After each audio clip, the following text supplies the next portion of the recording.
Class 10 online class. Topic चल रहा है समांतर श्रेणी। समांतर श्रेणी का टॉपिक चल रहा है। प्रश्नावली 5.2 चल रही है। तो आज उसके आगे का प्रश्न शुरू करते हैं। प्रश्न क्या दिया हुआ है? रिक्त खानों के पदों को ज्ञात कीजिए। यहाँ खाली स्थान है, उस खाली स्थान को हमें भरना है। खाली स्थान को भरना है मतलब कहीं पर दूसरा पद नहीं होगा, कहीं पर पहला पद नहीं होगा, कहीं पर पांचवा पद नहीं होगा, कहीं पर चौथा पद नहीं होगा, ऐसे बीच में पद गायब है। और ये पद कब आएंगे? जब आपके पास A1 का मान हो और D का मान हो। ये पद कब आएंगे? जब आपके पास में किसका मान हो? A1 का मान हो, मतलब पहले पद का मान हो, और सार्वंतर D। इन दोनों का मान होने पर ही क्या होगा? आपके बाकी के स्थान, बाकी पद अज्ञात कर सकते हो। तो मेन बात क्या रही?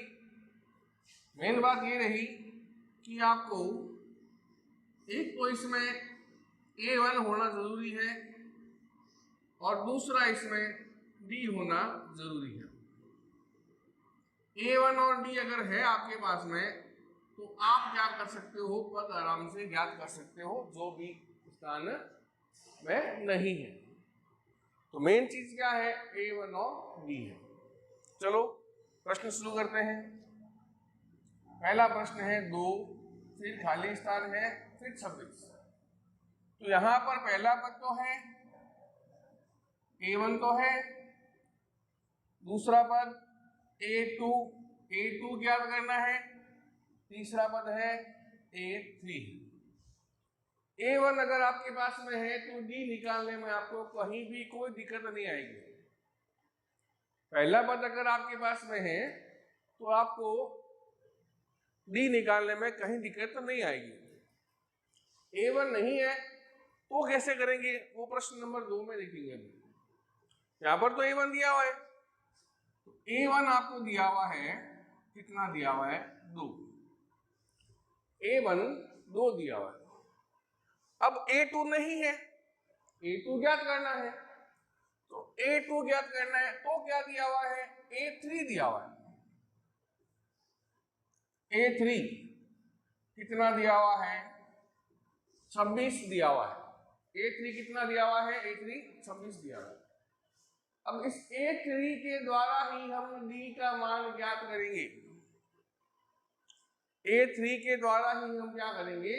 D का मान ज्ञात करेंगे। और A1 और D दोनों आ जाएंगे तो बाकी कोई भी मान ज्ञात करना हो कहीं पर दिक्कत नहीं आएगी।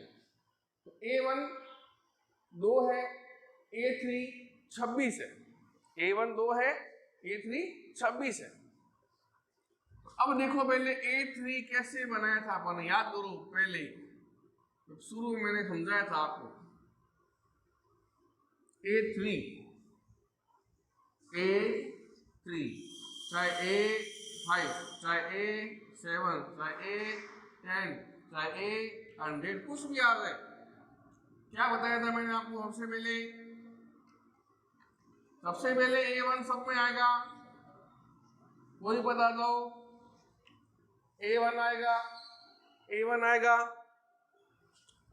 10 तक कर लेते हैं अपन। सबसे पहले क्या आएगा? A1 आएगा, आगे A1। अब यहां भाई कोई बताते हैं पहले A1 लेना है, ले लिया, प्लस लगा दो, ये लो प्लस लगा दिया। अब यहां कितना है? 3। यहां कितना है? 1। 3 में से घटा दो, कितना बचेगा?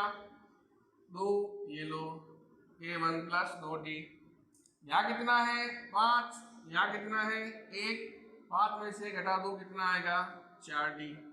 यहाँ कितना है? 7। कितना घटाओ? 1। कितना आएगा? 6D। इसी प्रकार कोई बता दे, आपको ऐसे ही लेना है। ये तरीका आपको ध्यान रखना पड़ेगा। तो यहां पर A1 पहला पद तो है, लेकिन हमारे पास D नहीं है।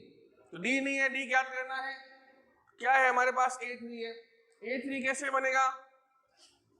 A3 बनेगा A1 प्लस 2d के द्वारा, 2 और 1 3। a1 अलग करना है, उसके बाद घटा दो, कितना बचेगा वो याद रहेगा, याद रखो बस। a1 प्लस 2d बराबर क्या आ गया, 26 आ गया। तो a3 कितना दिया हुआ था, 26। कैसे आया, a1 एक अलग कर दिया, पीछे कितने बच गए, 3 में से घटा 2, 2d, कितना आ गया 26। अब हमारे पास a1 का मान तो है, a1 का मान हमारे पास है। अगर नहीं होता तो समीकरण नंबर 1 बन जाती और दूसरे पद से समीकरण नंबर 2 बन जाती, उससे हम a1 और d ज्ञात करते। तो हमारे पास a1 है तो सवाल थोड़ा आसान हो गया। तो हमारे पास a1 है, कितना है 2, 2 प्लस 2d बराबर कितना हो गया 26।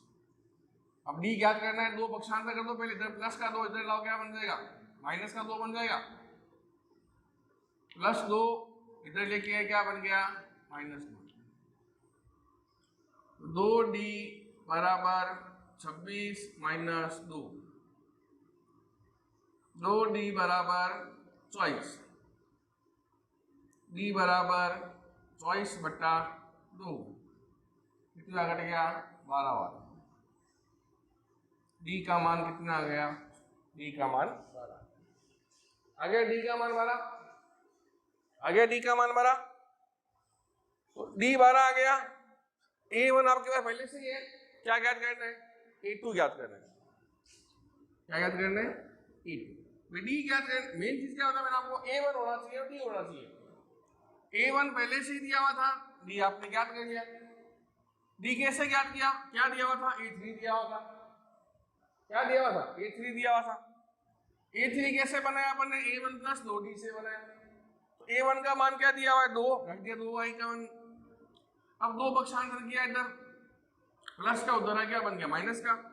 2d बराबर 26 माइनस 2, 2d बराबर 24, d बराबर 24 बटा 2, कितना आ गया 12।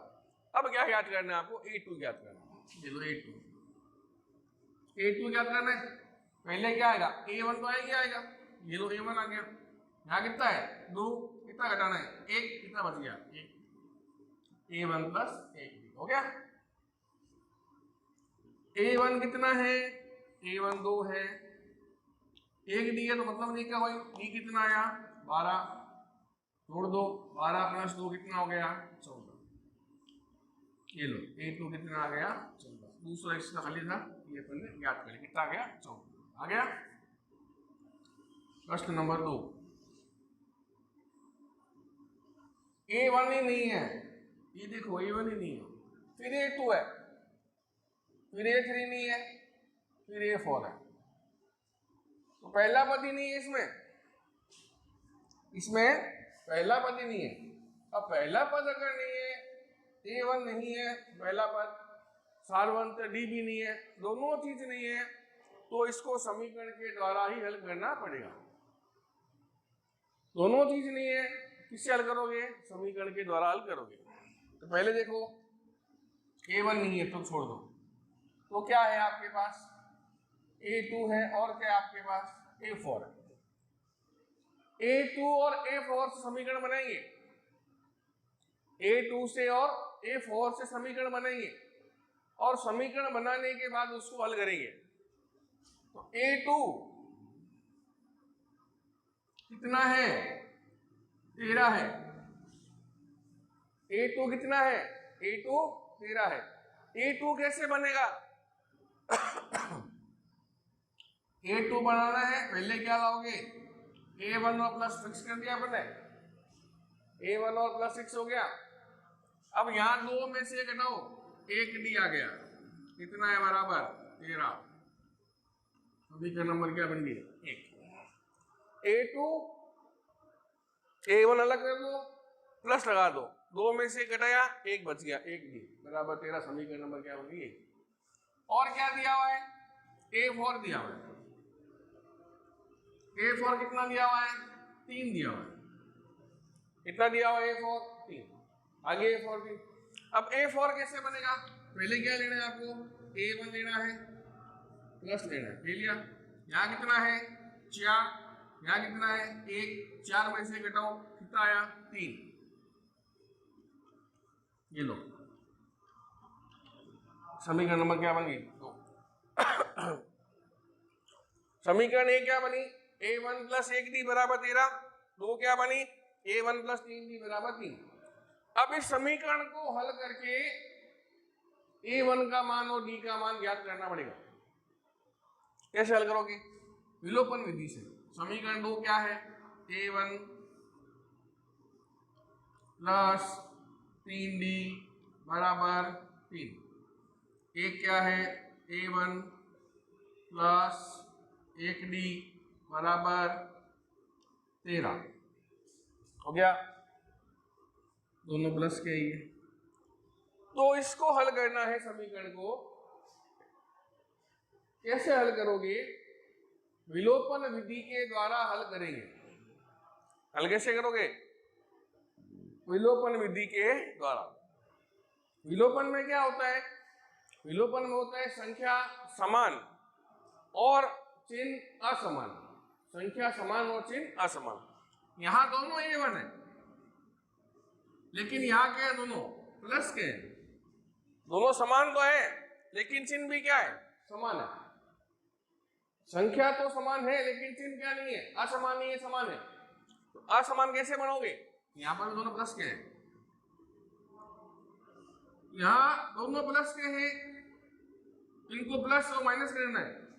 संख्या समान तो है दोनों a1 लेकिन चिन्ह असमान है। समान है असमान नहीं है। क्या करोगे दूसरे पद के चिन्ह बदल दोगे। प्लस का क्या कर दोगे माइनस प्लस का क्या कर दोगे माइनस प्लस क्या कर दोगे माइनस। दूसरे पद के चिन्ह बदल देंगे।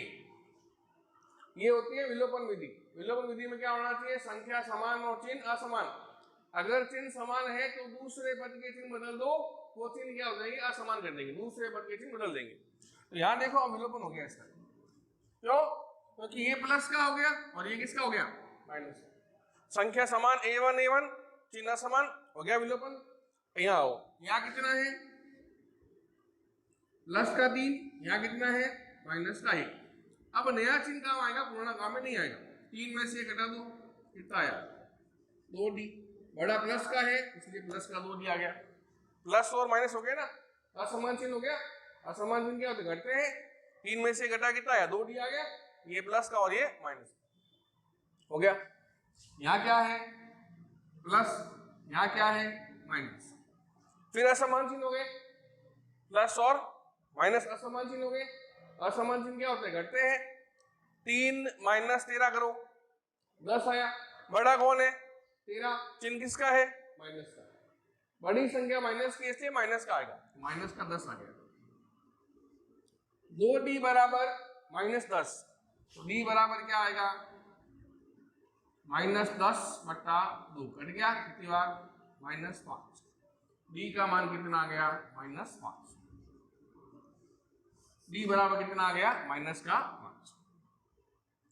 तो हमारे पास d आया कितना आया -5 आया। d आया कितना आया -5 आ गया d। अब रह गया a1 d तो आ गया। अब क्या रह गया a1 रह गया। तो d का मान समीकरण 1 में रख देते हैं। d बराबर -5 समीकरण 1 में रखने पर d बराबर -5 समीकरण 1 में रखने पर। समीकरण 1 क्या है a1 + 1d = 13। a1 + 1d = 13 समीकरण 1 ही है। समीकरण 1 में किसका मान रखना है d का मान। d कितना आया -5 आया। a1 - 5 = 13। क्या ज्ञात करना है a1 किसको उठाओ -5 उठाओ इधर से माइनस का इधर लो क्या बन जाएगा प्लस का। क्या कर देंगे पक्षांतरण। पक्षांतरण करने पर a1 बराबर 13 + 5 13 + 5 जोड़ लो कितना हो गया 18 हो गया। a1 कितना आ गया 18। ये देखो A1 भी आ गया और ये यहाँ पर D भी आ गया, दोनों आगे। मेन चीज यही है A1 और D। आगे A1 का मान दो, A1 आ गया। अब क्या रह गया? A3 रह गया खाली।